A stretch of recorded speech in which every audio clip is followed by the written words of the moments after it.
ಮುಸಲ್ಮಾನರಲ್ಲಿ ಯಾರಿದೆಯೋ ಮಸೀದಿನಲ್ಲಿ ಬಾಂಗ್ ಕೂಗ್ತಾರಲ್ಲ, ಅವರು ಆಜಾನ್ ಕೂಗ್ತಾರಲ್ಲ, ಅವರಿಗೆ ಅಲ್ಲಿ ಟೀಚ್ ಮಾಡೋವಂಥವ್ರಿಗೆ ನೀವು ಅವ್ರಿಗೆ 6,000 ರೂಪಾಯಿ ನೀವು ಅವರಿಗೆ ಅವರ ಮಾಸಿಕ ವೇತನವನ್ನು ಜಾಸ್ತಿ ಮಾಡ್ತೀವಿ ಅಂತ ಹೇಳ್ತೀರಿ. ಸರ್, ಮಸೀದಿಯಿಂದ 5 ರೂಪಾಯಿ ಬರ್ತಾ ಇದೆಯಾ ಸರ್ ಸರ್ಕಾರಕ್ಕೆ? ಚರ್ಚಿಂದ 5 ರೂಪಾಯಿ ಬರ್ತಾ ಇದೆಯಾ? ಇವತ್ತು ಪ್ರತಿ ಊರಲ್ಲಿ ಹೋಗಿ ಭವ್ಯವಾದಂಥ ಚರ್ಚ್ಗಳನ್ನು ಕಟ್ಟಿದ್ದಾರೆ. ಆ ಜಾಗದಲ್ಲಿ ಇವತ್ತು ಕಮರ್ಷಿಯಲ್ ಕಾಂಪ್ಲೆಕ್ಸ್ ಬಂದಿದೆ, ನಿಮ್ಮ MG ರೋಡಿಂದಲ್ಲಿ ಬಂದಿದೆ. ಬರ್ತಾ ಇಲ್ವ ಅವರಿಗೆ ಬೆನಿಫಿಟ್ಟು? ಯಾವ ಟ್ಯಾಕ್ಸ್ ಕಟ್ತಾ ಇದ್ದಾರೆ ಅವರು?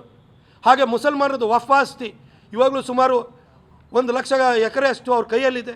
ಅದನ್ನೆಲ್ಲ ಹೋಟೆಲ್ ಕಟ್ಟಿದ್ದಾರೆ, ಅದರಲ್ಲಿ ಕಮರ್ಷಿಯಲ್ ಆ್ಯಕ್ಟಿವಿಟೀಸ್ ಮಾಡ್ತಿದ್ದಾರೆ. 5 ರೂಪಾಯಿ ಆದರೂ ನಿಮಗೆ ಬರ್ತಾ ಇದೆಯಾ? ಅವರಿಗೆ ನೀವು ಸಂಬಳನ ಜಾಸ್ತಿ ಮಾಡಲಿಕ್ಕೆ ಹೋಗ್ತೀರಿ. ಆದರೆ ನಮ್ಮ ದೇವಸ್ಥಾನಗಳಲ್ಲಿ ಪ್ರತಿ ದೇವಸ್ಥಾನದಿಂದಲೂ ಕೂಡ ಮುಜರಾಯಿ ವ್ಯಾಪ್ತಿನಲ್ಲಿರುವಂಥ ಎಲ್ಲ ದೇವಸ್ಥಾನಗಳಿಂದ ಆದಾಯ ಬರ್ತಾ ಇದೆ.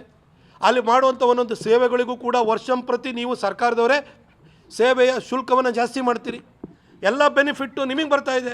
ಚಾಮುಂಡಿ ಬೆಟ್ಟದ ಹುಂಡಿನೂ ನಿಮಗೆ ಸೇರಿದ್ದು, ಶ್ರೀಕಂಠೇಶ್ವರನ ಹುಂಡಿನೂ ನಿಮಗೆ ಸೇರಿದ್ದು, ಕುಕ್ಕೆ ಸುಬ್ರಹ್ಮಣ್ಯದ ಹುಂಡಿನೂ ನಿಮಗೆ ಸೇರಿದ್ದು.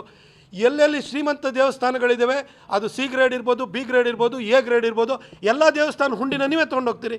ನಮ್ಮ ಅರ್ಚಕರು ಏನು ಮಾಡಿದ್ದಾರೆ? ಅವ್ರಿಗೆ ಯಾಕೆ ಸಂಬಳ ಕೊಡೋಲ್ಲ? ನಾವೇನು ನಮಗೆ ಯಾರ್ದೋ ಟ್ಯಾಕ್ಸ್ ಪೇಯರ್ಸ್ ದುಡ್ಡು ಕೊಡಿ ಅಂತ ನಾವು ಕೇಳ್ತಾ ಇಲ್ಲ.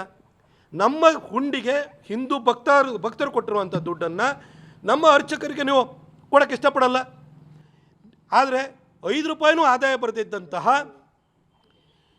ಮಸೀದಿ ಮತ್ತು ಚರ್ಚ್ಗಳಲ್ಲಿ ಅವರಿಗೆ ನೀವು ಅನುದಾನವನ್ನು ಕೊಡ್ತೀರಿ, ಇಮಾಮ್ಗಳಿಗೆ ವೇತನವನ್ನು ಜಾಸ್ತಿ ಮಾಡ್ತೀರಿ. ಏನು ಮಾಡ್ತಿದ್ದಾರೆ ಇಮಾಮ್ಗಳು?